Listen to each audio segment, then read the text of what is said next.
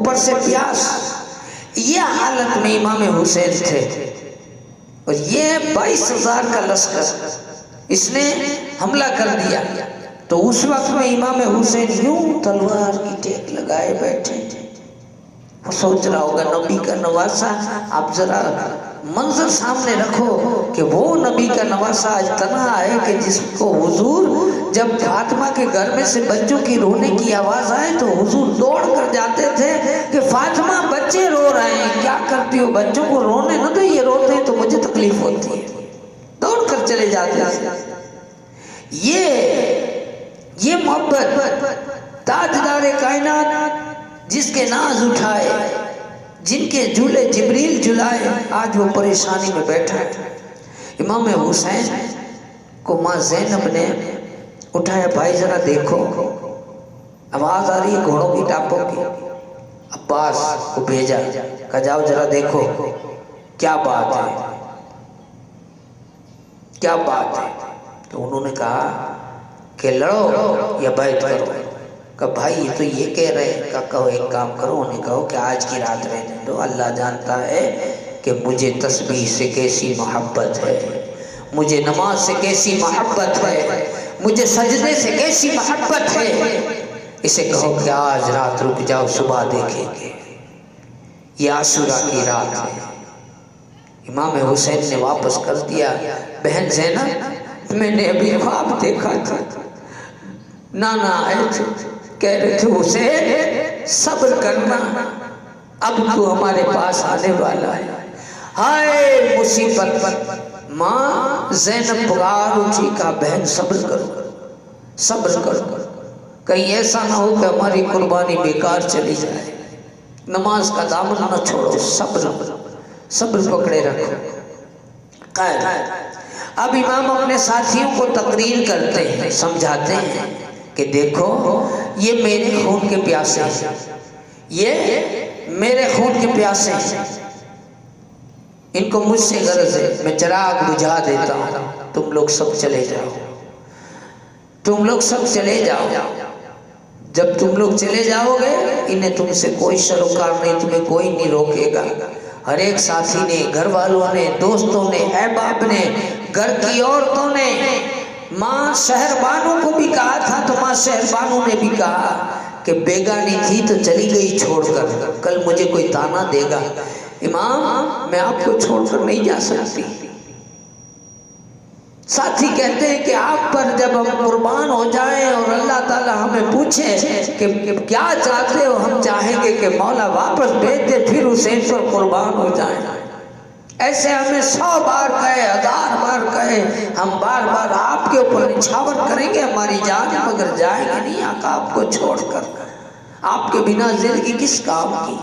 اسی طرح سے حضرت علی کے دوسرے بیٹے ساتھ میں تھے, انہوں نے جواب دیا. حسن پاک کے دوسرے بیٹے ساتھ میں تھے, انہوں نے بھی یہی جواب دیا.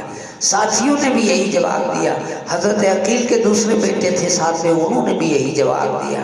آپ نے کہا کہ ٹھیک ہے, جب آپ نے یہ پکا کر ہی لیا ہے تو پھر ایک کام کرو, اب استقلال, صبر استقلال کا پہاڑ بن کر کھڑے ہو جاؤ. صبر رکھنا اور استقامت رکھنا. استقامت کہتے ہیں اڈگتا, اپنی جگہ سے پہاڑ ہلے لیکن تم نہیں ہلنا. جب رکتے ہو تو صبر والے بن جاؤ اور اللہ کی راہ میں جان فدا کر دو, دین کے لیے جان دے دو. عاشوراء کی رات آپ نے تسبیح و تہلیل میں گزار دی, سجدوں میں گزار دی. وہ سجدے کیسے میٹھے لگے ہوں گے ان کو کہ صبح پتہ ہے کہ راہ حق میں قربان ہونا ہے. وہ سجدوں کی لذت دیکھو. آپ نے سجدوں سے رات گزاری, عبادت میں رات گزاری. عاشور کی رات ختم ہوئی, 10ویں محرم کی قیامت میں صبح نمودار ہوئی. حضرت امام علی مقام نے اہل بیت اور اپنے ساتھیوں کے ہمراہ فجر کی نماز ادا کی, جس کی اذان علی اکبر نے دی, اور خوب سجدوں کے لطف اٹھائے, خوب تلاوت کی. اور 10ویں محرم کا سورج قریب نکلنے والا ہے کہ حضرت امام اور ان کے اہل بیت تمام ساتھی 3 دن کے بھوکے پیاسے، ایک لقمہ بھی حلق کے نیچے اترا نہیں ہے، ایک قطرہ پانی کسی کو میسر نہیں ہوا۔ ایسے میں ظلم و جفا کے پہاڑ توڑنے والا 22,000 کا تاجہ دم لشکر سامنے موجود ہے۔ جنگ کے نقارے بجا دیے گئے، سرکر دو عالم صلی اللہ علیہ وسلم کے لال علی اور فاطمہ کے نونہالوں کو مہمان بنا کر بلانے والی قوم نے جانوں پر کھیلنے کی دعوت دے دی۔ حضرت امام میدان کارزار میں تشریف لے آئے۔ اب یہاں سوچنے والی بات ہے کہ رات کو پوری بات ہو گئی ہے، اتنے دن سے بات چل بھی رہی ہے، اب کتنی بار سمجھا؟ امام سے میں پوچھتا ہوں کہ امام کتنی بار سمجھاؤ گے؟ اب کیا جا رہے ہو میدان میں؟ حسین کہیں گے ابھی بھی سمجھانا ہے، ابھی بھی سمجھانا، کہیں یہ نہ ہو کہ ہمیں سمجھایا نہیں تھا۔ امام حسین جاتے ہیں، تقریر کرتے ہیں، کافی دیر تک سمجھاتے ہیں، خود کے بارے میں بتاتے ہیں، میں کون ہوں پہچانو، تم میں صحابہ ہیں موجود پوچھ لو، میں وہ ہوں جس کو رسول نے کہا ہے کہ جنتی جوانوں کا سردار ہوں، میں اور میرا بھائی حسن ہم جنتی جوانوں کے سردار ہیں، میری ماں جنتی عورتوں کی سردار ہے، میرے باپ کے بارے میں کہا ہے حضور نے کہ علی جس کا مولا ہے میں اس کا مولا ہوں، جو علی سے دشمنی کرے اس نے مجھ سے دشمنی کی، جس نے فاطمہ کو تکلیف دی اس نے مجھے تکلیف دی، کیا میں نبی کا نواسہ نہیں ہوں جس کا تم کلمہ پڑھتے ہو؟ ساری باتیں کہی، حجت قائم کرتے۔ اس میں بدبخت نے بیچ میں بولا تو ایک امام حسین کے ساتھی تھے، انہوں نے کہا کہ آقا اجازت دے تو تیر ماروں اس کے منہ پر۔ تقریر کر رہے تھے تو بیچ میں اس نے دیکھا کہ امام کی تقریر اثر کر رہی ہے تو ہنگامہ مچا دیا، بیعت کرو بیعت کرو، لڑو یا بیعت کرو۔ خیر آپ واپس چلے آئے، امام عالی مقام واپس چلے آئے، مخالفین طرف سے کوئی جواب نہیں ملا۔ یہ ساری چیزیں اندر سے کوئی دیکھ رہا تھا، جس کا نام تھا حر، وہ دیکھ رہا تھا، سب دیکھ رہا ہے۔ اب ادھر ابن سعد نے کیا کیا؟ پہلا تیر لگایا، کون؟ وہ صحابی کا بیٹا، اس نے تیر چڑھایا، کہا گوارے نا سب سے پہلا تیر میں چلا رہا، اس نے تیر چلا دیا، اور جب کی شروعات ہوئی دو ادھر سے نکلے دو ادھر سے نکلے۔ آقا کے امام حسین کے جو ساتھیوں میں اور ان کے ساتھیوں کے اندر جو ادھر سے دو جاتے تھے، کبھی سامنے سے دو آئے، کبھی ادھر سے ایک آیا، کبھی ادھر سے ایک آیا، یہ سامنے سے جو لڑائی ہوتی تھی تو دیکھنے والے دیکھتے تھے کہ یہ تو ابھی ساتھی ہیں، اہل بیت تو ابھی باقی ہیں، یہ ساتھی جو جاتے تھے تو یزیدیوں کی چکے چھڑا دیتے تھے، ایک جاتا تھا 10 کو لے کے آتا تھا، لیکن سامنے چونکہ 22,000 کا لشکر ہے، ایک ساتھ میں 22,000 نہیں تو مان لو ان کے بھی مرتے ہوں گے تو چلے 15,000 تیر، تو سمجھو 15,000، اگر ایک ساتھ 15,000 تیر چلے کیا بچے گا؟ پھر یہ لوگ کیا کرتے تھے؟ سب نے ایسا ہی کیا، یہ جنگ صبح سے دوپہر تک کی ہے، یہ لوگ تھوڑی دیر دیکھتے تھے کہ ہمارا ایک آدھ آدمی مرا تو فوراً تیروں کی برسات چالو کر دیتے تھے، تو فوراً اب سامنے والا آدمی تلوار سے کتنے دیر روکے گا؟ اس طرح سے امام حسین کے 50 ساتھی جانثار، 50 ساتھی وہ جام شہادت کو نوش کر گئے۔ آپ نے پھر جا کر کے تقریر کی، 50 ساتھی چلے گئے، اہل بیت ہیں اور ہو رہے ہیں، جا کر کے پھر تقریر کی، کہا کہ میں ابھی بھی کہتا ہوں کہ میرے خون سے اپنے ہاتھ رنگین نہ کرو، نانے کی شفاعت نصیب نہیں ہوگی، اپنے لیے جہنم کا لکھنا چھوڑ دو، توبہ کرنا، کوئی مانے گا؟ ان کی تو جہنم لکھ دی گئی تھی، تقدیر میں ان کے لیے نواسے رسول کا خون لکھا ہوا تھا۔ آپ نے پھر حجت قائم کی اور آپ نے آواز دی، ہے کوئی جو اہل بیت کی مدد کر کے جنت کما لے، میرے نانے کی شفاعت کما لے۔ یہ اعلان کیوں کیا؟ حسین ابن علی کی کیا مدد کر سکتا تھا کوئی؟ حسین ابن علی کی مدد کیا کر سکتا تھا کہ وہ مشکل کشا تھے اور تھے مشکل کشا والے، وہ خود مشکل کشا تھے اور تھے مشکل کشا والے، ہزاروں میں بہتر تن تھے تسلیم و رضا والے، حقیقت میں خدا ان کا تھا اور تھے وہ خدا والے۔ آپ نے ایک بہانہ دیا کہ میں جاؤں اور اسباب پیدا ہو، حر تھا جنتی لیکن کھڑا تھا جہنمی ہو گیا۔ اب وہ حر نے دیکھا کہ میں تو جنتی ہوں، جہنمی میں کیا کر رہا ہوں؟ اس نے دیکھا کہ حسین اتنی ساری باتیں کر رہے ہیں، کیوں جہنم میں جاؤں؟ اس نے گھوڑے کو ایڑ ماری اور سیدھا چلا آیا امام حسین کے پاس۔ یہ نعرہ حر کا تھا جس وقت سامنے فوج سے نکلے، یہ نعرہ حر کا تھا جس وقت فوج شام سے نکلے، کہ دیکھو یوں نکلتے ہیں جہنم سے خدا والے۔ اور تھا جنتی لیکن جہنمی میں کھڑا تھا۔ آئے آ کر کے آقا میں ہی وہ بدبخت ہوں جس نے آپ کو چٹیل میدان میں اترنے کے لیے مجبور کیا، میری وجہ سے آپ پریشان ہو گئے، یہیں پر پھنس گئے آپ، میں ہی اس کی وجہ بن گیا۔ اب کیا میرے پچھلے گناہ معاف ہو جائیں گے اگر میں آپ کے لیے جان قربان کر دوں؟ میں اگر معافی مانگوں میری توبہ قبول ہوگی؟ آپ نے کہا تیری ماں نے تیرا نام حر رکھا ہے، آزاد، حر کا مطلب تیری ماں نے تیرا نام حر رکھا ہے، تو جہنم سے آزاد ہے، اتر چلا جا۔ کہا نہیں اب میرا یہ گھوڑے پر رہنا ہی صحیح۔ حر نے واپس گیا، جا کر کے خوب تقریر کی، سمجھایا کہ تم لوگ بدنصیب ہو، کوفیوں تمہیں ایک بھی بات پتا نہیں، ان کی ایک بھی بات معلوم نہیں ہے، یہ اتنا کہہ رہے ہیں ایک بھی بات ماننے کے لیے تیار نہیں ہو تم، کل نانے کی شفاعت سے محروم ہو جاؤ گے۔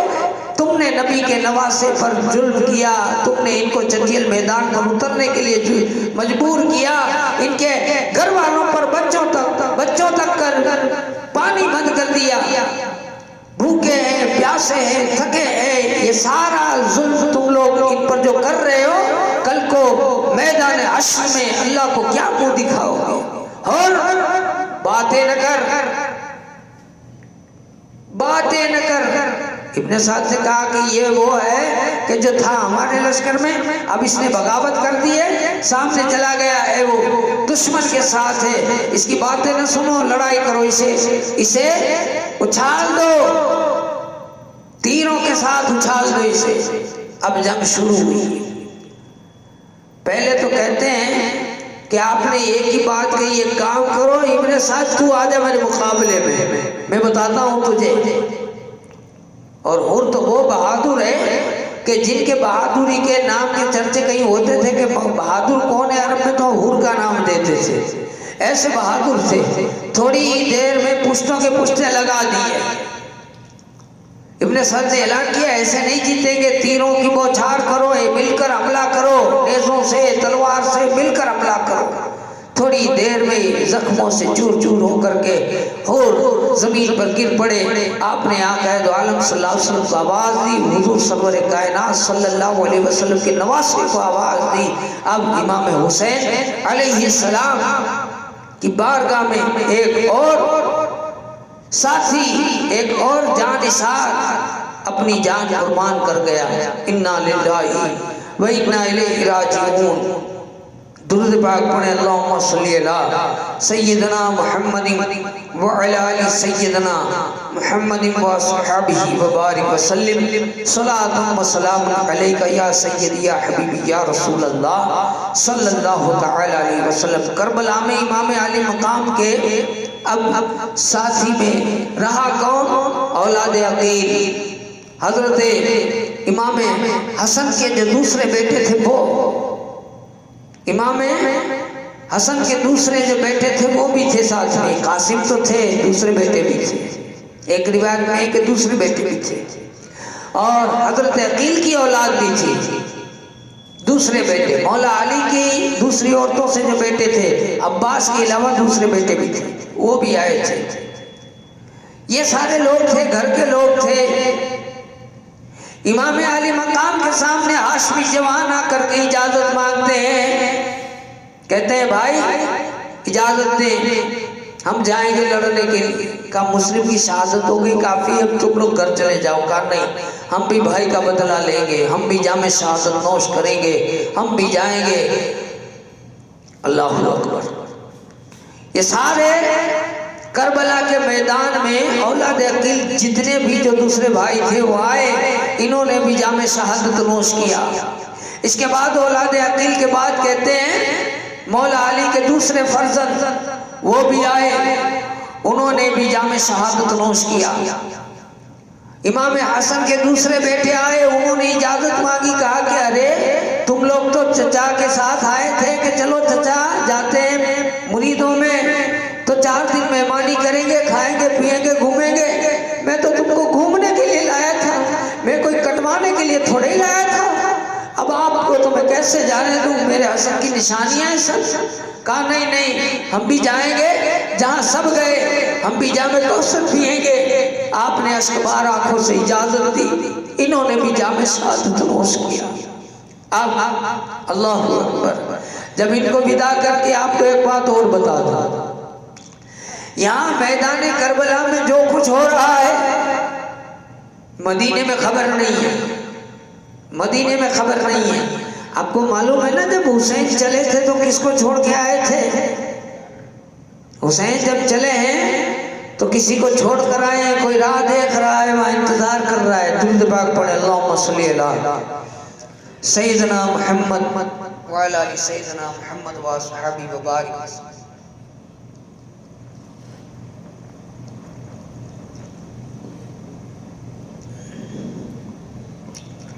جب امام حسین چلے ہیں تو کسی کو چھوڑ کر آئے ہیں، وہ ہے سغرا۔ سغرا روز باہر دیکھتی ہے،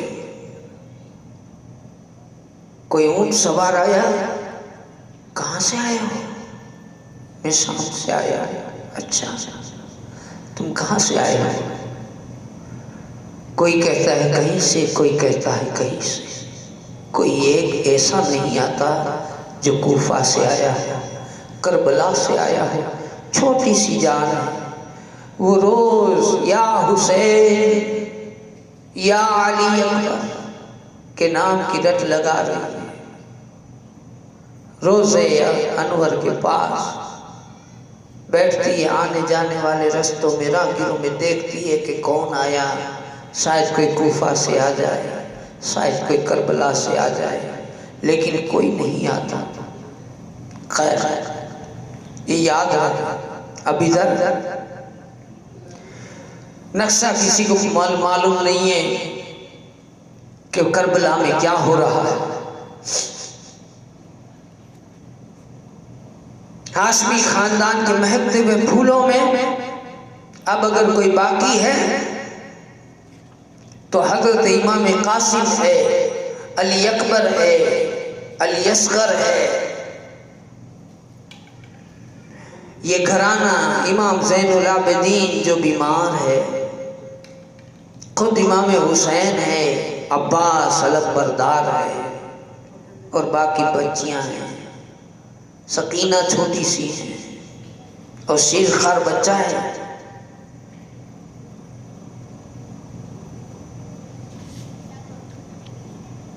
ہاشمی خاندان کے ایک مہکتے ہوئے پھول جس کو لوگ قاسم کہتے ہیں، حضرت امام حسن کے وہ بیٹے تھے، ان کو تو کسی طرح سے اجازت ملنے کی کوئی گارنٹی تھی ہی نہیں کہ ان کو اجازت ملتی۔ کیوں اس لیے کہ ماں سکینہ کے ساتھ میں امام حسین نے بات طے کی تھی کہ ہم اگر اللہ نے موقع دیا تو یہ ماں سکینہ اور امام حسن کے یہ بیٹے قاسم ان کا نکاح کریں گے، یہ بات ہوئی تھی۔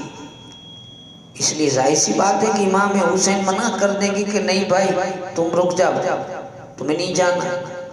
اب ڈائریکٹ تو نہیں جا سکتے تھے، اس لیے ماں زینب سے کہا کہ ماں ایک کام کرو نا، حسین کو سمجھاؤ۔ کیا سمجھائیں؟ مجھے جانا ہے، مجھے بھی جامع شہادت نوش کرنا ہے، جس طرح سے میرے دوسرے بھائی گئے ہیں میں بھی چلا جاؤں گا، میں بھی قربان ہو جاؤں گا حسین پر۔ اچھا میں بات تو کرتی ہوں لیکن شاید حسین ہماری بات نہ مانے، تو کوئی دوسری ترکیب ہے؟ ہاں ایک ترکیب ہے، میرے باپ نے مجھے ایک وصیت کی تھی، کہا کیا؟ مجھے ایک تعویذ دیا ہے اور کہا ہے کہ جب میدان کارزار میں کربلا میں یہ تعویذ جب کوئی مصیبت آئے تو کھولنا۔ اب اس سے بڑی کوئی مصیبت نہیں ہے، تعویذ کھولا، چٹھی دیکھی تو کہا کہ ایک وقت وہ آئے گا، اس میں لکھا تھا ایک وقت آئے گا میرے حسین پر کہ حسین کربلا میں مصیبت میں ہوگا، اور اس وقت میں اگر تو میرا بیٹا ہے تو حسین پر اپنی جان فدا کر دینا، حسین پر اپنی جان نچھاور کر دینا۔ یہ چٹھی ہے، ٹھیک ہے چلو۔ ماں زینب گئی کہ بھائی قاسم کچھ کہہ رہا ہے۔ کہا کیا کہہ رہا ہے؟ میں بھی آپ کے اوپر اپنی جان قربان کروں گا۔ میں تمہیں کس منہ سے اجازت دوں؟ تم تو میرے حسن کی نشانی ہو۔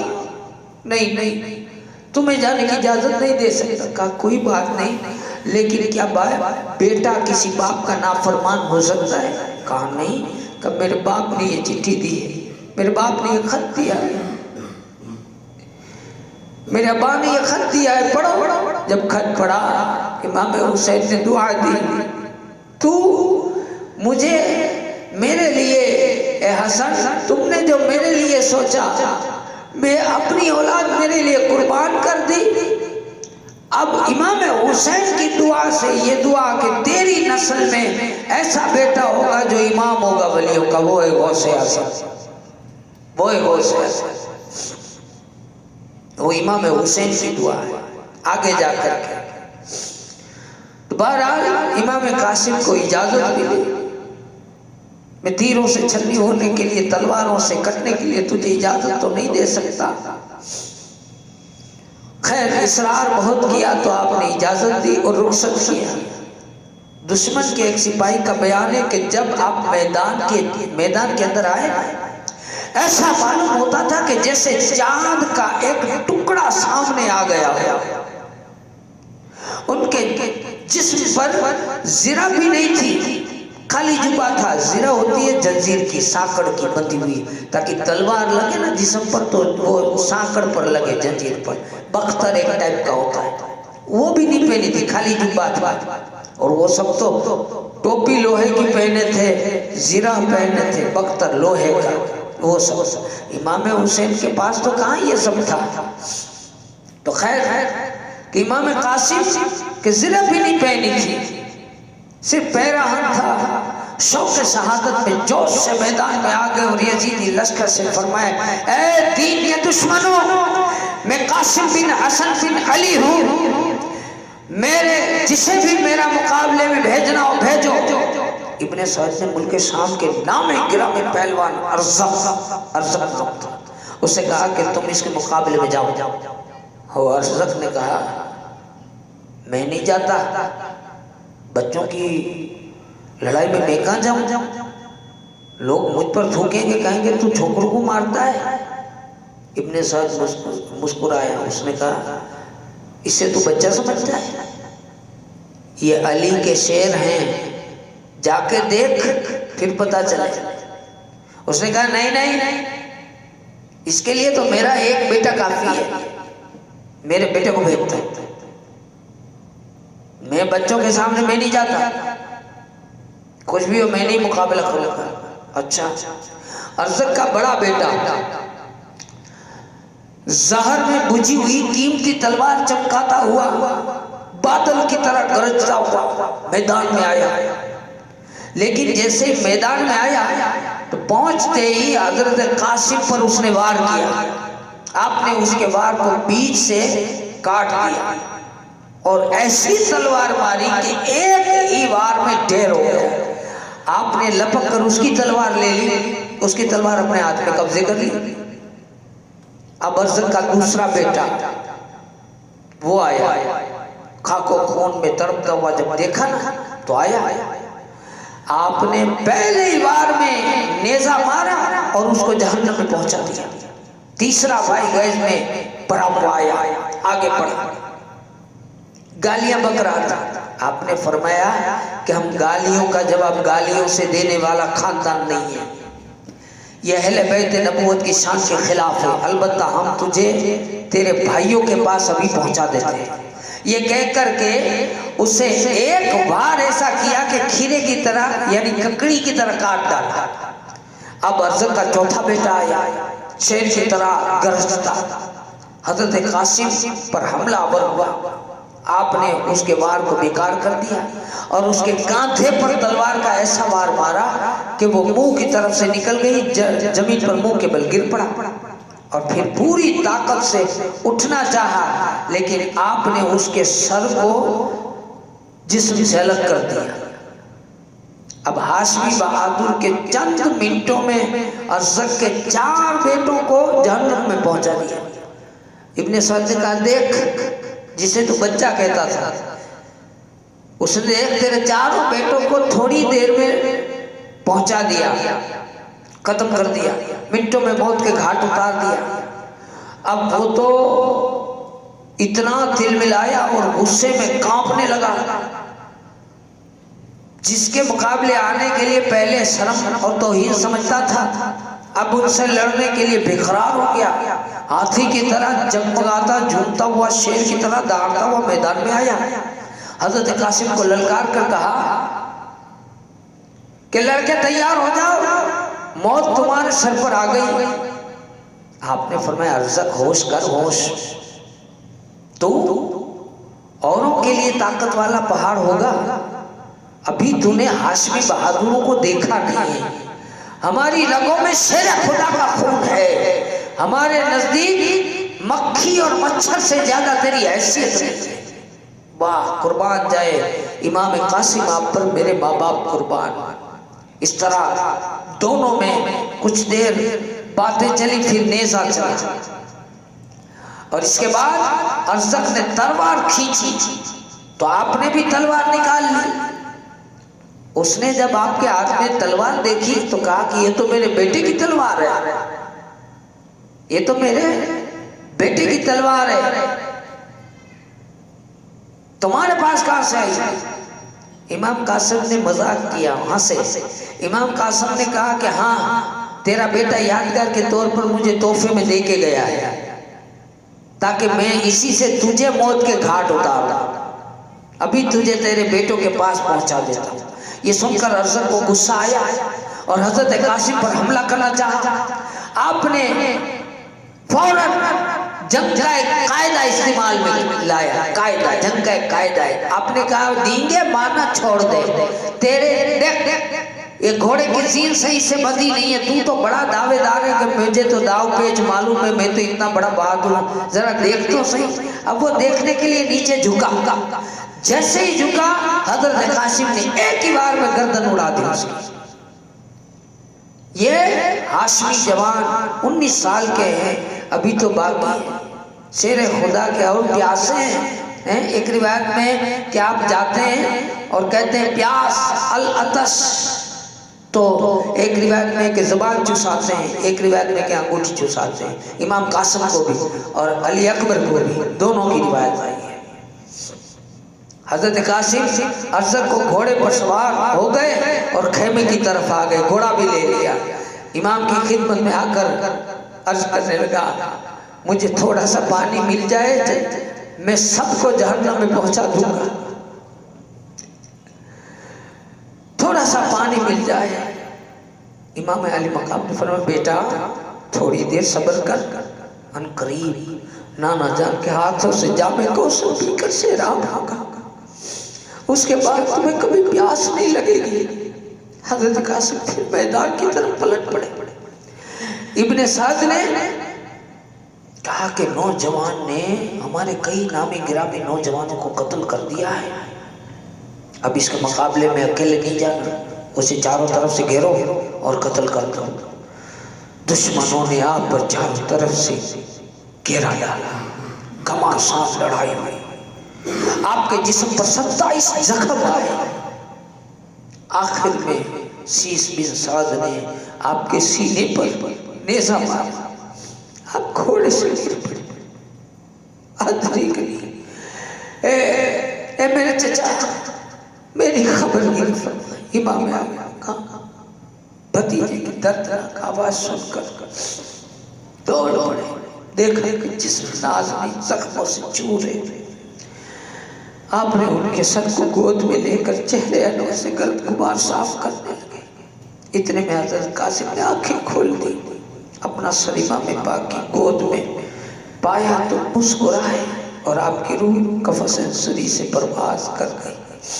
انا للہ و انا الیہ راجعون. یہ وہ عمر ہے اس وقت میں 56 برس کے ہیں. راویوں نے لکھا ہے کتاب میں.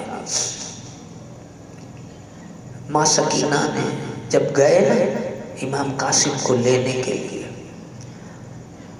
تو 56 سال کی عمر میں امام حسین کے سر کا بال ایک بھی کالا نہیں تھا. ایک بھی بال کالا نہیں تھا. لیکن یہ فاطمہ کا لاڈلا ابھی امام قاسم کو لینے گیا.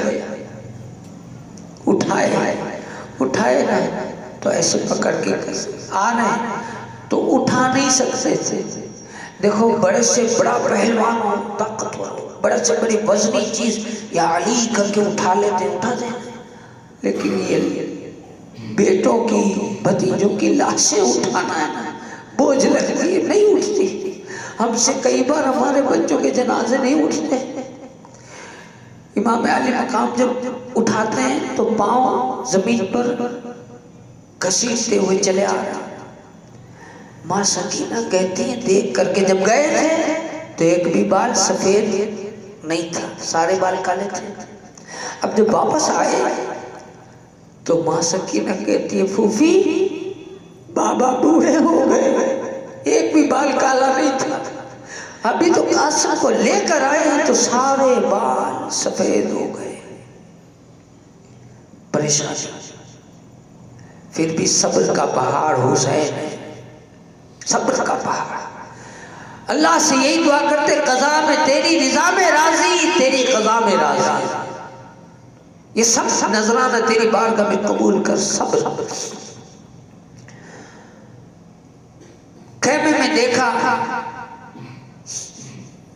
خیمے میں دیکھا تو آواز آئی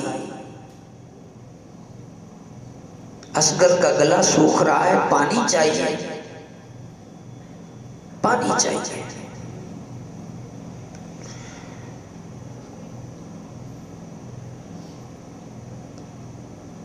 سکینہ نے کہا کہ پانی لائیں گے چچا؟ ہاں لاؤں گا, ابھی لے کے آتا ہوں. حسین نے کہا کہ تم تو میرے علمدار ہو, میرا علم کون اٹھائے گا؟ صبر کرو, نانا کے ہاتھوں جام پئیں گے, صبر کرو. نہیں, میرے ہوتے ہوئے بچے پیاسے رہے, میں ابھی پانی لاتا ہوں, جاتا ہوں. میں جاتا ہوں پانی لینے. عرض کیا میری جان آپ پر قربان ہو جائے, مجھے پانی لانے کی اجازت دے دو. ننھے بچوں کی پیاس کی تکلیف میری قوت برداشت سے باہر ہے. بس آخری تمنا ہے کہ ساقی کوثر کے جگر پاروں کو چند گھٹ پانی لا کر کے پلا دوں اور پھر بھلے ہی میری جان چلی جائے. امام نے عباس کی طرف جب بہت اصرار دیکھا تو اجازت دے دی. وہ ایک مشکیزہ کاندھے پر لٹکایا, گھوڑے پر سوار ہوئے, فرات کی طرف روانہ ہوئے۔ یزیدی فوج نے جب حضرت عباس کو فرات کی طرف آتا ہوا دیکھا تو 4000 تھے، 2000 پیدل اور 2000 گھوڑسوار نہر فرات پر قبضہ جمائے ہوئے تھے۔ تو انہوں نے محاصرہ کیا، آپ نے محاصرہ توڑا، آگے بڑھے، پھر محاصرہ کیا، پھر توڑا، پانی میں گھوڑا ڈال دیا۔ حضرت عباس علمبردار پانی میں گھوڑا ڈال دیا، پانی بھرا مسکیزہ۔ ایک روایت میں کہ آپ نے پینا چاہا، ایک روایت میں کہ گھوڑے کا منہ پانی میں ڈالا کہ گھوڑے کو پلاتے۔ گھوڑے نے نہیں پیا، آپ نے چلو اٹھایا تو آپ نے سوچا کہ وہاں سب پیاسے، میں کیسے پی لوں، ان سے پہلے پھینک دیا۔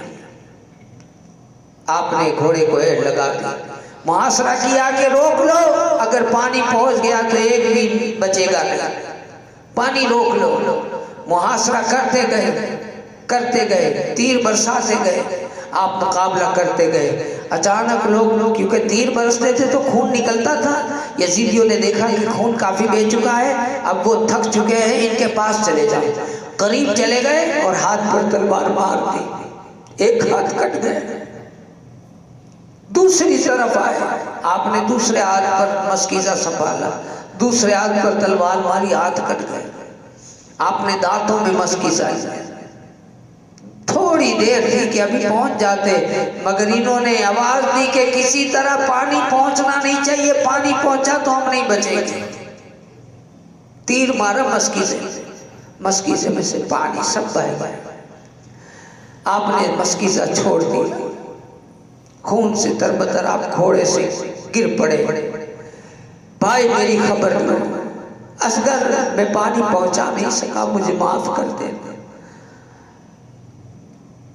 مولا حسین نے جب آواز سنی، مولا حسین عباس علمبردار کے پاس پہنچے۔ ایک روایت میں ہے کہ دشمن سر کاٹ کر لے کے جا چکے تھے، ایک روایت میں ہے کہ عباس علمبردار کا سر اپنی گود میں تھا۔ آخری دیدار امام حسین کا کیا اور مسکرائے اور جان اللہ کی بارگاہ میں سپرد کر دی۔ انا للہ و انا الیہ راجعون۔ ادھر عباس علمبردار کے بعد میں کہتے ہیں ایک ایسا چہرہ تیار کھڑا ہے جسے ہم سبھی ہے رسول کہتے ہیں، جو رسول کی چھبی ہے۔ امام علی مقام کے سامنے آپ کا لخت جگر نور نظر شبیہ پیغمبر علی اکبر کھڑے ہیں اور میدان جنگ میں جانے کی اجازت مانگ رہے ہیں۔ آپ نے محبت بھری نگاہ سے بیٹے کو دیکھا، فرمایا بیٹا تمہیں کس بات کی اجازت؟ کیا تیروں سے چھلنی ہونے، تلواروں سے کٹنے کی اجازت دوں؟ کیا میں تمہیں خاک و خون میں گلتا ہونے کی اجازت دوں؟ بیٹا تم نہ جاؤ، میں جاتا ہوں۔ لوگ میرے خون کے پیاسے ہیں، مجھے شہید کر کے اس کے بعد میں کسی سے کوئی پوچھ گچھ نہیں۔ علی اکبر نے اس کے بابا جان میں بھی آپ کے بعد زندہ رہ کے کیا کروں گا؟ 18 سال کا جوان بیٹا سامنے ہے، مجھے بھی نانا جان کے پاس جانا ہے۔ حضرت علی اکبر میدان جنگ میں جانے کے لیے تیار ہوئے۔ امام علی مقام نے خود اپنے بیٹے کو گھوڑے پر سوار کیا، اسلحہ دست مبارک میں لگایا، فولادی ٹوپی سر پر رکھی، کمر پر پٹکا باندھا، تلوار حائل کی، نیزہ اپنے دست اقدس سے ان کے ہاتھ میں دیا۔ بیٹے نے اپنے بابا جان اور خیمے میں کھڑی ہوئی دکھ رسیدہ بیویوں کو سلام کیا، میدان جنگ کی طرف چلے۔ 18 سال کا یہ حسین جوان جس کا چہرہ رسول پاک صلی اللہ علیہ وسلم کے چہرے سے بالکل ملتا تھا، رسول پاک کے جمال کا جیسے وہ چہرہ خطبہ پڑھ رہا تھا، جس کا چہرہ دیکھ کر کے رسول پاک کی یاد آ جائے۔ اسد اللہ کے شیر نے دشمنوں کے شیر پر نظر ڈالی اور پکار کر کہا، اے یزیدیوں جان لو کہ میں علی اکبر ہوں، میرے باپ کا نام حسین ہے، اور جو فاتح خیبر علی حیدر کا نور نظر ہے، کان کھول کر سن لو، ہم اہل بیت رسالت ہیں، اللہ کے پیارے رسول سے ساری دنیا میں ہم سے زیادہ کوئی قریب نہیں ہے۔ یہ جا کر کے میدان جنگ میں آپ نے گواہی دی۔ شہزادہ علی وقار نے جس وقت یہ رقص پڑھی، میدان کربلا میں ایک ایک چپا ریگستان کو، کوفہ کا ایک ایک ذرہ کانپ گیا، مگر یزیدی جن کا دل پتھر سے بھی زیادہ سخت تھا، انہوں نے کوئی اثر نہیں لیا۔ آپ نے پھر فرمایا، ظالموں، اگر اولاد رسول کے خون کے پیاسے ہو تو جو شخص تم میں سے بہادر و میدان میں آئے بھیجو، اور اسد اللہ کی بازو کے زور دیکھو، ذوالفقار حیدری کی طاقت دیکھو، آؤ۔ مگر کسی میں ہمت نہیں تھی کہ آگے بڑھتا، کوئی کتاب نہیں لا سکتا تھا۔ جب بار بار للکارا کوئی آیا نہیں، آپ نے خود ہی صف میں گھوڑا ڈال دیا، چیرتے ہوئے صفوں کو کاٹتے کاٹتے آگے بڑھ گئے، میمنہ میسرہ آگے پیچھے ادھر ادھر جہاں سب دیکھی وہاں گھس گئے اور کاٹتے ہوئے آگے بڑھنے لگے۔ ہاشمی شیر کا حملہ نہیں تھا، بلکہ اللہ کی قہر کی بجلی تھی، اللہ کا عذاب یزیدیوں پر نازل ہوا تھا۔ یہ علی اکبر کی شان، تیز دھوپ تپتے ہوئے ریگستان میں لڑتے لڑتے جب پیاس سے بے قرار ہوئے، آپ نے پلٹ کر امام علی مقام کی خدمت میں عرض کیا، بابا جان پیاس لگی، پانی پلا دے تھوڑا، اگر مل جائے تو ان سارے یزیدیوں کا کام تمام کر دوں گا۔ ایک پیالہ پانی مل جائے، ایک گھونٹ پانی مل جائے، سب کو موت کے گھاٹ اتار دوں۔ مہربان باپ نے کہا، بیٹے صبر کرو۔ سر پر ہاتھ پھیرا، چہرے سے غبار صاف کی، اپنی انگوٹھی تھی اسے منہ میں رکھ، ایک روایت میں کہ زبان چسا لی، اب تمہاری سیرابی کا وقت آ گیا ہے، ان قریب تم جامع کوثر پیو گے۔ نانے کے ہاتھ سے شفیق باپ کی تسلی دیکھی، کچھ تسکین ہوئی، میدان جنگ میں پہنچ گئے، دشمنوں میں مقابلے کے لیے آپ نے للکارا، اے کوئی جو میرے سامنے آئے۔ ابن سعد نے کہا، طارق بن سیس پہلوان تھا، اسے کہا کہ بڑے شرم کی بات ہے، ایک نوجوان اکیلا آتا ہے، سب کو مار کاٹ کے چلا جاتا ہے، للکارتا ہے، کوئی جاتا نہیں، کب سے ہمارا پیسہ کھاتے ہو، تو کچھ تو کام کرو، تم ہزاروں کی تعداد میں ہو۔ اس نے پہلی مرتبہ للکارا، جب تم میں سے کوئی مقابلے میں نہیں گیا تو خود آگے بڑھ کر کے حملہ کیا، تمہاری صفوں کو درہم برہم کر دیا، کئیوں کو موت کے گھاٹ اتارا چلا گیا۔ وہ بھوکا ہے، پیاسا ہے، دھوپ میں لڑتے لڑتے تھک گیا ہے، اس حال میں وہ تمہیں للکار رہا ہے، مگر تم میں سے کوئی مقابلے کی طاقت نہیں رکھتا۔ تف ہے تمہاری بہادری پر جو تمہاری بڑی بڑی بہادری کے دعوے کرتے ہو، اگر غیرت ہے تو میدان میں پہنچو اور اس کا مقابلہ کرو، سر کاٹ کر لے آؤ۔ تم نے یہ کام انجام دیا تو میں وعدہ کرتا ہوں کہ تمہیں موصل کی گورنری دلاؤں گا۔ اب طارق جو تھا بدبخت تھا، اس کی گورنری کی لالچ تھی، اسی لالچ میں فرزند رسول کے خون کے بہانے کے لیے دوڑ پڑا، سامنے پہنچا، سبھی پیغمبر نیزے سے حملہ کر دیا، مگر ہاشمی شیر نے کمال دکھایا اور اس کے وار کو بکھار کر کے سینہ پر ایسا نیزہ مارا کہ پیٹھ میں سے نکل گیا اور گھوڑے سے اتر گیا۔ شہزادے نے اس کو روند ڈالا اپنے گھوڑے سے۔ طارق کے بڑے بیٹے بڑا بیٹا تھا، اس نے جب اپنے باپ کے قتل کو دیکھا غصے سے آگ ببولا ہو گیا، آیا دوڑتا ہوتا علی اکبر پر حملہ کیا۔ شہزادے نے اس کو بھی ایک ہی وار میں ٹھنڈا کر دیا۔ اب طارق کا دوسرا بیٹا طلحہ تھا، وہ آ گیا باپ کا بدلہ لینے کے لیے، لیکن شہزادے حسین پر جیسے ہی ٹوٹ پڑا تو شہزادے علی اکبر نے اس کو بھی موت کے گھاٹ اتار دیا۔ اب لشکر میں دیکھا بھگدڑ مچی ہے، یہ کاٹتے ہوئے چلے جا رہے ہیں۔ ابن سعد نے مشورہ، مشہور پہلوان تھا مصرع بن غالب، اس کو مقابلے میں بھیجا۔ نیزہ تان کر حملہ کرنے والا ہی تھا کہ حضرت نے ایک ہی تلوار سے اس کی تلوار بھی قلم کر دی، اس کا سر بھی قلم کر دیا۔ آخر پھر ابن سعد نے کہا ایک کام کرو، اسے تم ایسے نہیں لڑ سکتے، اب تم سارے مل کر کے حملہ کرو چاروں طرف سے۔ چاروں طرف سے علی اکبر پر حملہ شروع ہوا، چاروں طرف سے تیروں کی بوچھار، تلوار، نیزے، چاروں طرف سے آپ زخمی ہونا شروع ہوئے۔ اچانک آواز دی، ابا میری خبر گیری کرے، ابا میری خبر گیری کرے۔ امام حسین چلے۔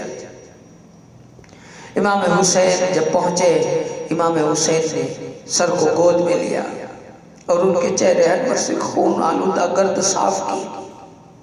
اتنے میں علی اکبر نے آنکھیں کھول دی، امام پاک نے آخری دیدار کر لیا اور محفوظ ہو گئے کہ آنکھوں میں امام حسین، اور بہشت بری قربان ہو گئے۔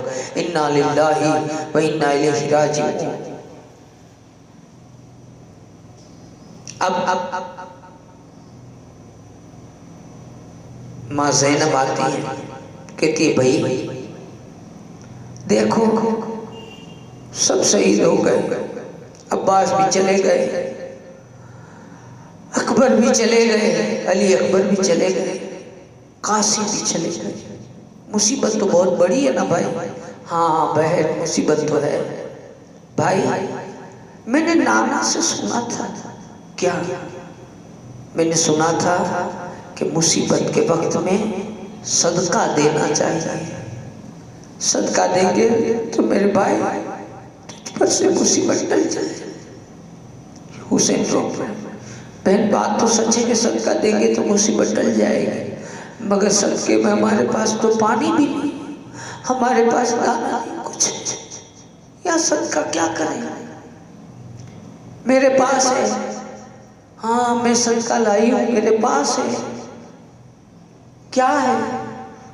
دونوں چھوٹے چھوٹے بچوں کو سامنے رکھ دیا، یہ میرے اور محمد میرے بھائی تجھ پہ صدقہ کر دیں گے، شاید یہ قبول کر لیں۔ امام حسین تڑپ گئے، میں ان بچوں کو، زینب ان بچوں کو تلواروں پر اچھلتا نہیں دیکھ سکتا، میں فاطمہ کو کیا جواب دوں گی؟ تیرے بیٹے تجھے عزیز تھے، خوب اصرار، خوب انکار، آخر بہن جیت گئی۔ بہن نے چھوٹے چھوٹے سروں پر امامے باندھے، چھوٹی چھوٹی تلواریں حمائل کر کے جا رہا۔ اب یہ تو چھوٹے بچے تھے، یزیدیوں نے تھوڑی دیر میں تیروں پر، تلواروں پر ان بچوں کو اچھال دیا۔ انا للہ و انا الیہ راجعون۔ امام حسین نے کہا لے بہن زینب، تیرے بچوں نے بھی جام شہادت نوش کر لیا، یہ بھی نانا کے پاس چلے گئے، جام کوثر پی لیا۔ اندر سے آواز آئی، بچہ رو نہیں سکتا، بچہ رو نہیں پا رہا ہے، رونا چاہتے تو آواز نہیں نکلتی۔ شہر بانو نے کہا ایک کام کرو، ان کو پتہ نہیں ہوگا کہ ان کے پاس میں دودھ پیچھے بچے بھی ہیں، جاؤ شاید یہ بچے، ان سے کہو ہمیں پانی مت دو، دو چار قطرے پانی کے اپنے ہاتھ سے ہمارے بچے کے منہ میں ڈال دیں، ہم پانی بھر کے نہیں لے جائیں گے، صرف بچے کے منہ میں ڈال دیں، بچوں سے کیا دشمنی، دودھ پیتا بچہ ہے ہمارا، اس میں اتنا تو رحم ہوگا نا۔ پتا تھا امام علی مقام کو کہ یہ بات بھی رہنے والی نہیں ہے، لیکن قدرت کو منظور ہے کہ حسین کے اس بیٹے کی بھی شہادت لکھی ہے، اسے بھی قربان ہونا ہے۔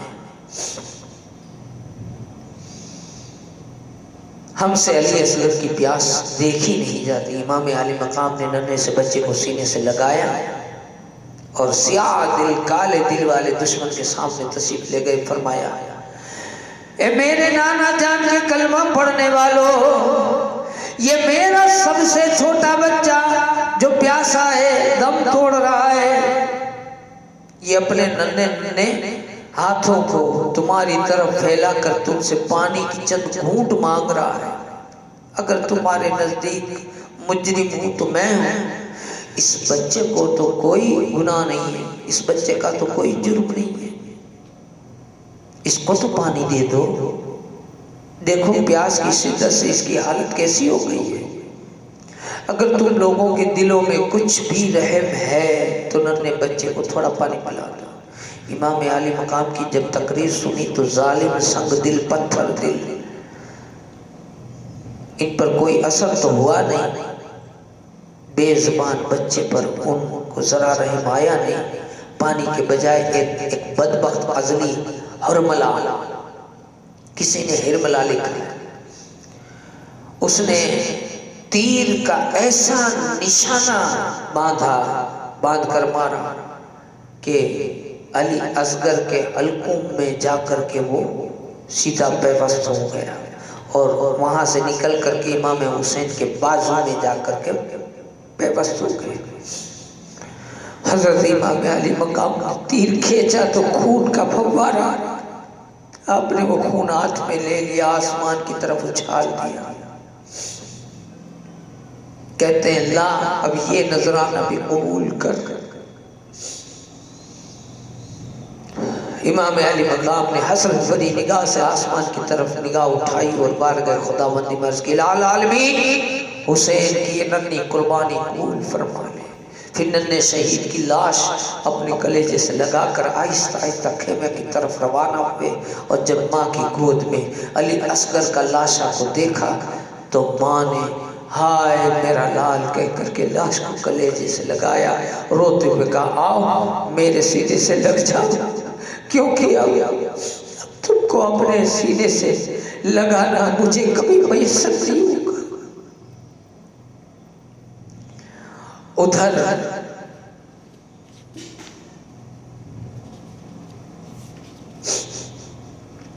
درود پاک پڑھیں، اللہم صلی وسلم وبارک علی سیدنا و مولانا محمد معدن الجود والکرم وآلہ وصحبہ وبارک وسلم صلاۃ و سلام علیکہ یا سیدی یا حبیبی یا رسول اللہ صلی اللہ تعالی علیہ وسلم۔ ادھر حضرت علی اصغر جو چھوٹے بیٹے ہیں ان کی شہادت ہوئی، اور ادھر ماں سغرا ان کے یہاں کوفہ کا ایک مسافر پہنچا جس کے پاس میں آپ نے قاصد روانہ کیا۔ وہ روتی تھی تو وہ مسافر نے کہا تم کون ہو؟ اس نے کہا میں سغرا ہوں۔ ابا گئے ہیں، ابا گئے ہیں، کہتے تھے کہ آئے گا اکبر لینے، لیکن آیا نہیں۔ اللہ کے نیک بندے تو کوفہ کی طرف جا رہا ہے تو خدا کے لیے میں بھی ساتھ میں چل جاتا، اگر تو کوفہ نہیں جانا چاہتا تو نہ صحیح، جہاں تک جاتا ہے وہاں تک مجھے لے چل۔ اونٹنی پر نہیں بیٹھا سکتا تو کوئی بات نہیں، میں اپنے بھائی سے پھوپھی سے ملنے کے لیے اونٹ کے آگے آگے چلتے جاؤں گی، دوڑتے جاؤں گی، تمہارے پر بوجھ نہیں بنوں گی۔ قاصد نے ہاتھ جوڑ کر جواب دیا بیٹی میں بھی خاندان نبوت کا گداگر ہوں، اہل بیت کے گھرانے کا خادم، گھبراؤ نہیں، میں تمہیں ضرور لے چلتا ہوں، لیکن دیکھو اونٹ پر کجاوا نہیں، تم بیمار ہو کمزور ہو، ہاں ایک کام کروں گا، میں تمہارا خط تمہارے باپ کو ضرور پہنچا دوں گا، اور اگر مجھے میرے بیمار بچوں کی دوائی پہنچانا ہے، لیکن نہیں، میں پہلے تمہارا کام کروں گا۔ مگر اب جب تمہارا خط نہیں پہنچاتا تب تک میں جاؤں گا نہیں، میں اپنے بچوں کا منہ دیکھنا حرام ہے مجھے جب تک تمہارا خط نہ پہنچاؤ۔ بنت حسین نے قاصد سے یہ سن کر بول اٹھی، بابا جی خدا کے لیے ایسا نہ کرو، جاؤ پہلے اپنے بچوں کو دوا پلاؤ، ایسا نہ کرو، میں صبر کر لوں گی۔ قاصد نے کہا بیٹی نہیں، اب تو میں نہیں جاؤں، اب اپنے بچوں کی خاطر تیری خدمت گزاری میں دیر نہیں کر سکتا، میں اللہ رسول کی ناراضگی مول نہیں رہ سکتا۔ نانے مصطفیٰ صلی اللہ علیہ وسلم سے قیامت کے دن ملوں گا اور پھر اپنے ماں باپ بہن بھائیوں اور بچھڑی ہوئی بیمار سغرا نے ایک درد بھرا خط لکھا اور سوار کے حوالے کیا۔ سوار نے اونٹ کا منہ کوفے کی طرف کیا اور ادھر سغرا کے قاصد نے دعا کی، ادھر خدا نے فرمایا جبریل میرے پیارے حسین کی بیٹی کا خط جا رہا ہے، زمین کو تنگ کر دو۔ ننھی سی لاش کو کربلا میں تپتی ہوئی ریت میں دفن کرنے کے بعد امام حسین خیموں کی طرف واپس آ رہے تھے، مدینے کی طرف نگاہ اٹھائی تو غبار نظر آیا، دیکھا ابھی کون آ رہا ہے، سمجھے شاید کوئی مدد آ رہی ہے، آپ ٹھہر گئے۔ غبار تیزی سے قریب آیا، پھر اسی غبار میں سے ایک سانجنی سوار آیا، قریب آیا، اس نے اونٹ کو بٹھایا، امام مظلوم کی خدمت اقدس میں حاضر ہوا، سر جھکایا، قدموں کو بوسہ دیا، عرض کی امام آپ ہیں، آپ یہاں ہیں؟ وہ سامنے لشکر کس کا ہے؟ خیمے میں کون ہے؟ آپ تو کوفے گئے تھے، سنا ہے کہ کوفہ والے آپ کے ساتھ ہیں۔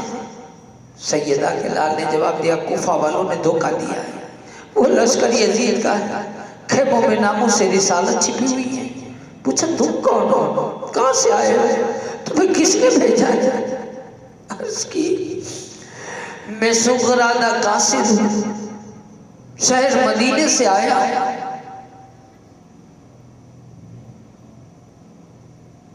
آقا میں مدینے پاک سے آیا ہوں، آپ کی بیٹی سغرا کا قاصد۔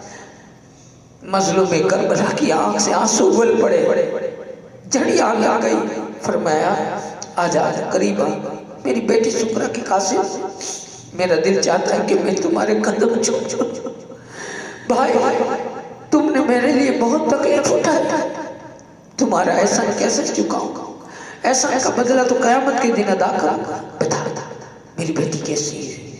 قاصد نے اپنی جیب سے سغرا کا خط حسین کے ہاتھ میں دیا، امام عرش مقام نے بیٹی کا خط سینے سے لگایا، پھر جمعہ پھر کھول کر پڑھا، لکھا تھا ابا جان آپ کی بچھڑی ہوئی بیٹی سلام عرض کرتی، ابا جان آپ تو کہہ گئے تھے 1 مہینے کے بعد علی اکبر لینے آئے گا اور تمہیں لے جائے گا، مگر 3 مہینے گزر گئے کوئی نہیں آیا،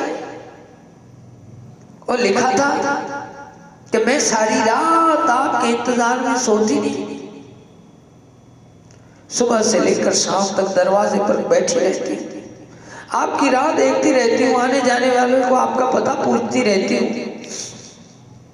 مگر کوئی آپ کا پتہ نہیں بتاتا۔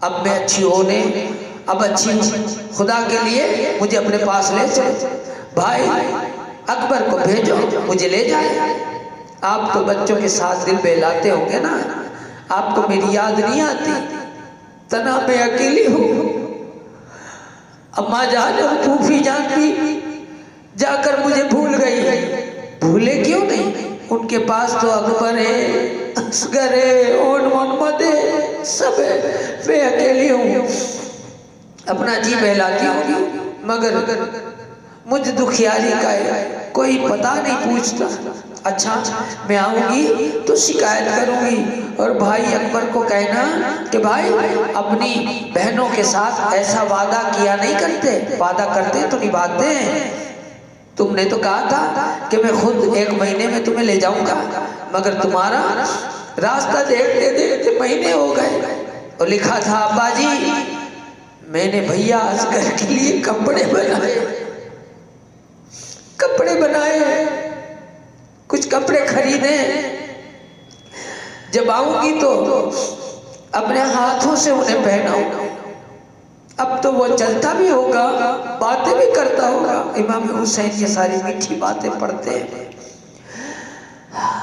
کلیجہ کو آتا ہے۔ امام حسین اس قاصد کا شکر ادا کرتے ہیں، اسے بدا کرتے ہیں اور کہتے قاصد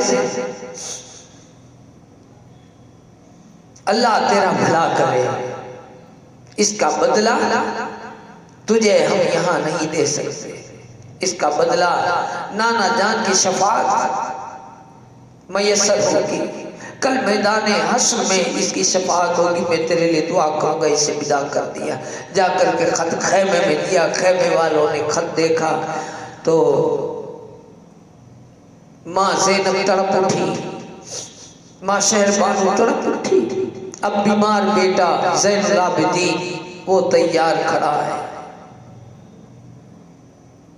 اس نے کہا ابھی میں ہوں، ابھی میں آپ کی دین کے لیے، نانے کے لیے، آپ کے لیے اپنی جان نچھاور کروں گا، دین کے لیے قربانی دوں گا۔ تاجدار کربلا امام حسین کہتے ہیں کہ نہیں، قافلہ تجھے سنبھالنا ہے، ناموس رسالت کو تجھے سنبھالنا ہے، کل تو تم ہی تو میرے وارث ہو، تم سے ہی تو اب میری وراثت آگے بڑھے گی۔ ساری چیزیں، امانتیں سینہ بسینہ ان کو سونپی اور تاجدار کربلا خود میدان کارزار میں جانے کے لیے تیار ہوئے۔ اب جب تیار ہوتے ہیں تو کہتے ہیں، کلیجہ منہ کو آتا ہے، ماں زینب جو علی کے لہجے میں جہاں ضرورت پڑی وہ بولنے والی اگر کوئی تھی تو ماں زینب تھی۔ قیامت تک کے ساداتوں کو اگر آج احسان ماننا ہے تو ماں زینب کا ماننا ہے کہ جو اپنے کاندھے سے بیمار زین العابدین کو کاندھے پر اٹھا کر کے وہاں سے ان کی جان بچائی اور خیمے جلتے تھے اس میں سے نکالا۔ قیامت تک کے سادات کو بچایا اس نے ماں زینب نے۔ وہ ماں زینب نیجا حمائل کرتی ہیں۔ عباس علم بردار تو تھے نہیں، اب علم کون اٹھائے گا؟ ماں زینب نے علم ہاتھ میں دیا، گھوڑے پر سوار کیا اور کربلا کا تاجدار اب آگے بڑھ کر کے دین کے لیے قربان، گھر خاندان لٹانے کے بعد اب خود قربان ہونے جا رہا ہے۔ تاجدار کربلا جب آگے بڑھ رہے ہیں تو ذوالجنا جس گھوڑے پر آپ نے لگام کھینچی، ایڑ ماری، گھوڑا ہل نہیں رہا، لگام کھینچی ہل نہیں رہا، کیا بات ہے گھوڑا ہل کیوں نہیں رہا ہے؟ نیچے دیکھا چیخ نکل گئی۔ ماں سکینہ گھوڑے کی ٹانگوں سے لپٹی ہوئی، ماں سکینہ کہتی ہے بابا اس طرف جو بھی جاتا ہے واپس نہیں آتا۔ علی اکبر گئے واپس نہیں آئے، عباس گئے واپس نہیں آئے، قاسم گئے واپس نہیں آئے۔ بابا جاتے ہو میں کس کے سینے پر سر رکھ کر کے سوؤں گی؟ ماں سکینہ کی عادت تھی کہ باپ کے سینے پر سر رکھ کر کے سوتی تھی، میں کس کے سینے پر سر رکھ کے سوؤں گی؟ ماں زینب نے اسے اٹھا لیا، سینے سے لگا لیا، آخری دیدار، آخری سلام، آخری الوداع کر کے امام حسین، امام علی مقام کربلا کے میدان میں تشریف لے گئے۔ آپ نے تقریر کی، ابھی سمجھا رہے ہیں، یہاں نوٹ کریں مسلمانوں، امام حسین نے گھر خاندان قبیلہ سب قربان کر دیا۔ سب قربان کرنے کے بعد میں یزیدیوں کو اب سمجھانے کی کوئی باری نہیں ہے، لیکن کیوں امام حسین سمجھا رہے ہیں؟ اگر مان لو کہ اگر وہ سارے سمجھ جاتے تو معاف ہو جاتا نا، توبہ قبول ہوتی، اور ایسا ہوا بھی ہے کہ آخر میں ایک نے توبہ کی بھی ہے، جب زخم لگے ہیں بعد میں توبہ کی بھی ہے، یہ بھی روایت میں آئی ہے نا، کسی کی قبول ہوئی، کیوں؟ ماں جانتے ہیں کہ پھر وہ تو حسین کی طرف سے شہید ہوا ہے، آخری وقت میں بھی تیر چلا کے بھی بچا، تو حسین آخری وقت میں بھی سمجھا کیوں رہے؟ اس لیے کہ آپ کو غریب نواز کا شعر یاد ہے، شاہ است حسین، بادشاہ است حسین، دین است حسین، دین پناہ است حسین۔ حسین دین ہے، اگر حسین کو قتل کیا سمجھو دین کو قتل کیا، اور دین کو قتل کرنے والا نہیں بچتا، پھر اس کا دین نہیں رہتا، پھر اس کا ایمان نہیں رہتا، پھر اس کا اسلام نہیں رہتا۔ حسین چاہتے تھے کہ ابھی میں زندہ ہوں، ابھی بھی توبہ کر لو، اگر مجھے آپ نے ایذا دی، میرے خون سے اگر ہاتھ رنگین کیے تو تم لوگ اسلام کے قاتل کہلاؤ گے، حسین کے نہیں، رسول کے قاتل کہلاؤ گے، دین اسلام کے قاتل کہلاؤ گے۔ اس لیے اپنے ہاتھ کو میرے خون سے رنگین نہ کرو، اب بھی توبہ کر لو۔ حسین آخری وقت تک سمجھاتے رہے، مگر بدبختوں کی تقدیر میں حسین کا خون لکھا ہوا تھا، بدبختوں کے نصیب میں جہنم لکھی ہوئی تھی۔ یزیدیوں نے جب دیکھا کہ تقریر کا اثر ہو رہا ہے تو شور مچا دیا، آپ یا تو یزید سے بیعت کر لیں یا تو جنگ کے لیے تیار ہو جائیں، اس کے علاوہ ہم کو کچھ نہیں سننا۔ امام نے فرمایا بد باطنوں، مجھے خوب معلوم ہے کہ تمہارے دلوں میں سخاوت اور بدبختی کی مہر لگ گئی ہے، تمہاری غیرت ایمانی مر چکی ہے، لیکن میں یہ تقریر صرف اہتمام حجت کے لیے کرتا ہوں تاکہ تم کل یہ کہہ نہ سکو کہ ہمیں پتا نہیں تھا، ہمیں امام برہم نے سمجھایا نہیں تھا۔ امام علی مقام نے جب دیکھا کہ یہ بدبخت میرے قتل کے باوجود میرے قتل کا وبال اپنی گردن پر ضرور لیں گے اور میرا خون بہانے سے کسی طرح باز نہیں رہیں گے، تو آپ نے فرمایا کہ اب تم لوگ جو ارادہ رکھتے ہو پورا کرو، اور جسے میرے مقابلے میں بھیجنا ہو بھیج دو۔ بڑے بڑے مشہور بہادر جو شیر خدا کے شیر کے مقابلے میں کے لیے محفوظ رکھے گئے تھے، ان سب کو باہر نکالا انہوں نے ساتھ میں۔ سب سے پہلے تمیم آیا، امام عالی مقام کو جنگ کے لیے للکارا، ملک شام کا نامی پہلوان تھا اور ہاتھی کی طرح جھومتا ہوا اپنی بہادری کی ڈینگیں مارتا ہوا سامنے آیا، پہنچتے ہی حملہ کرنا چاہتا، ابھی اس کا ہاتھ اٹھائی تھا کہ شیر خدا نے ذوالفقار حیدری چمکائی اور ایک ہی بار میں اسے ڈھیر کر دیا۔ اس کے بعد میں دوسرا آیا، اس نے وار کرنا چاہا، مصر کا بہت بڑا شجاع بہادر پہلوان تھا،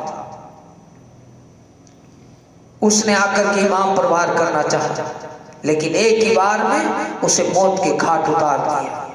ساری دنیا کے لوگ میری شجاعت کی بہادری کا ڈنکا بجتا ہے، ساری دنیا کے لوگ میری بہادری جانتے ہیں، یہ بولتا تھا، لیکن ایک ہی بار میں اسے ڈھیر کر دیا۔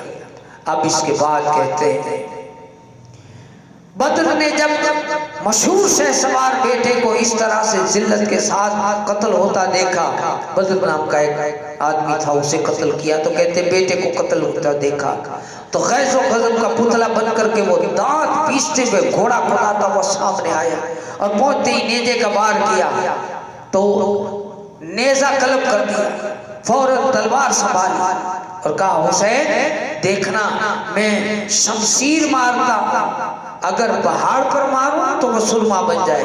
یہ کہتے ہوئے امام پر تلوار چلا دی، آپ نے اس کے وار کو خالی کر دیا اور ذوالفقار حیدری کا بھرپور وار مارا کہ سر کاٹتا ہوا اندر چلا گیا۔ اسی طرح شام کے عراق کے کئی پہلوان تھے، ان سب کو کاٹ کاٹ کر کے جہنم پہنچایا۔ آخر وہی گل اور وہی طریقہ، وہی شور، سارے مل گئے اور بھیڑیوں کی طرح امام پاک پر انہوں نے حملہ بول دیا، تیروں سے بوچھار کر دی۔ آپ کا جسم پاک زخمی ہوتا جا رہا تھا، دھیرے دھیرے کرتے آپ گھوڑے سے زمین پر آئے اللہ اکبر. جب گھوڑے سے زمین پر آئے، اب کہتے ہیں کہ جب گھوڑے سے زمین پر آئے ہیں تو اس وقت میں ہجری جو تھی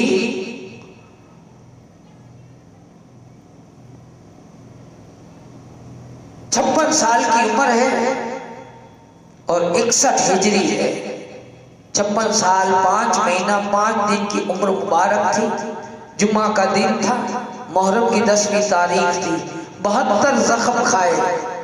کتنے؟ 72.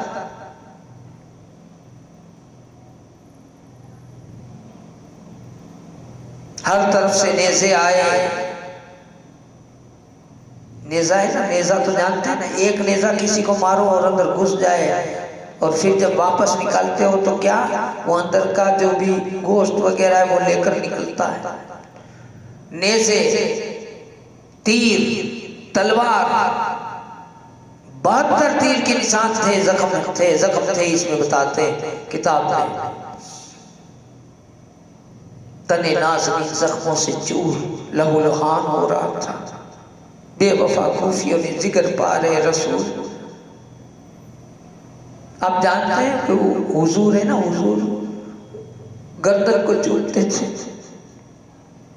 حسین کی گردن نبی کے چومنے کی جگہ تھی. بوسا گاہے نبوت، جس وقت انہوں نے گردن پر خنجر چلایا ہوگا نبی کے ہونٹوں کو کیسا لگا ہوگا.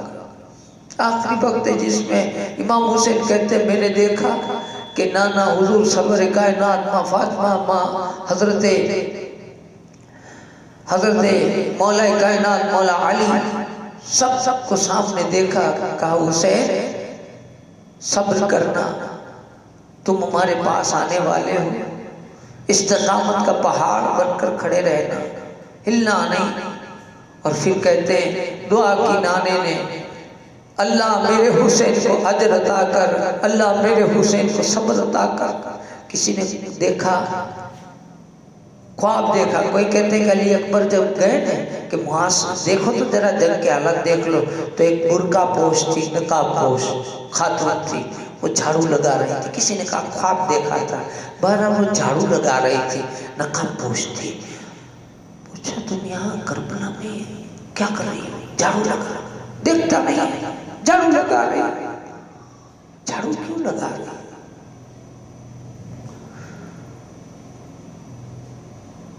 پہچانتے نہیں، بھول گئے کون ہے؟ تیری دادی فاطمہ ہوں، میرا بیٹا میاں گرے گا، کنکر میرے بیٹے کو نہ لگ جائے، میں اس لیے زمین صاف کر کر. امام حسین فرش سے زمین پر آئے. اب ظالموں نے نیزوں سے حملہ کیا. شیطان صفت سنان نے ایک ایسا نیزہ مارا جو تنے اقدس سے پار ہو گئے. تیر اور نیزے شمشیر کے کل 72 زخم کھائے. اب سجدے میں گرے، اللہ کا شکر ادا کیا. کوڑی شبر لئی چھاتی پر چڑھ بیٹھا. پوچھا تیرا کپڑا ہٹا؟ کوڑ کا داغ تھا. سچ کہا میرے نانا نے کہ میرے اہل بیت کے خون میں ایک کوڑی کتا موٹا تھا تیرے. اب ذرا ہٹ تو میں سجدہ کر لوں. آج نماز کا وقت ہے، میں اللہ کی بارگاہ میں سجدہ کر لوں. جمعہ کا وقت تھا، کچھ لوگ کہتے عصر کا وقت تھا. بہرحال امام علی مقام نے دکھا دیا، جان تو جا سکتی ہے، گردن تو کٹ سکتی ہے، خاندان لٹ سکتا ہے، لیکن سجدہ نہیں جا سکتا، نماز نہیں جا سکتی. دین میں کوئی احکام کی کمی برداشت نہیں کی جا سکتی. انا للہ و انا الیہ راجعون. سلام کے لیے کھڑے ہو جائیں.